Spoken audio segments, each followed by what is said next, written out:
अरे राहुल तू आता काय झालं? सगळं ठीक आहे ना? अरे रोहित, मी ज्या मुलीच्या प्रेमामध्ये पडतो का त्या मुलीनं मला धोका दिला. मला काहीच कळाना पुढे जावा म्हणून मी इथं आलोय. अरे राहुल तू टेन्शन कशाला घेतो? तुला मित्र आहे ना, चल या आतमध्ये.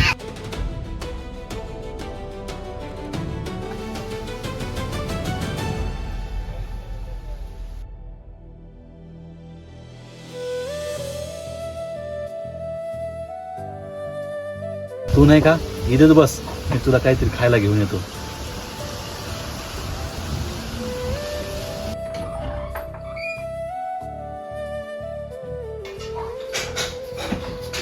कोणाला घेऊन आले तुम्ही? हे घर आहे, अनाथ आश्रम नाही. कवा बघा उठलं सुटलं कोणाला घेऊन चालता येतं. जिथून आणलं काय तिथं नेऊन सोडायचं. कल्पना तू हे काय बोलाली? तो माझा असा मित्र आहे, माझ्या प्रत्येक गोष्टीमध्ये सुखदुःखामध्ये उभा राहतो माझ्यासाठी. आज जर तो नसता ना तर मी आज इथं नसतो. जे काय आहे ना मी फक्त त्याच्यामुळे इथं.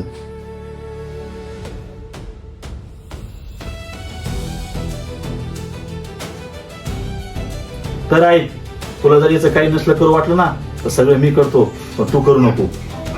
जा.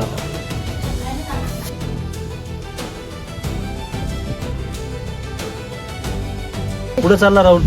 हे घर जेवढं माझं आहे ना तेवढं तुझं सुद्धा आहे.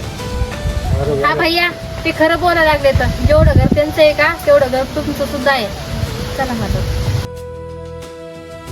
आता तुम्ही आमच्यासोबत राहणार आहे आणि काही पण अडचण आली का तर बिनधास्त आम्हाला सांगायचं.